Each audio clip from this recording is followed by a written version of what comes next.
வேங்கவேல் பிரச்சனையில் சிபிசிஐடி விசாரணை ஏமாற்றத்தை அளித்திருக்கிறது. அங்கே உள்ள வழக்கமான காவல்துறையினர் குற்றப்பிரிவை சார்ந்தவர்கள் விசாரிக்க கூடாது,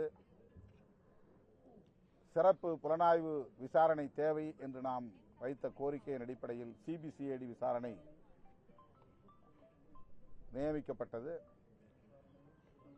ஏறத்தாழ 2 ஆண்டுகளுக்கு மேலாக இந்த விசாரணை நடத்தி முடித்து இப்போது புகார் கொடுத்தவர்கள் மீதே, பாதிக்கப்பட்ட மக்களின் மீதே இவர்கள்தான் அந்த குற்றத்தை செய்தார்கள் என்று வழக்கு பதிவு செய்திருப்பது மிகுந்த அதிர்ச்சியை அளிக்கிறது.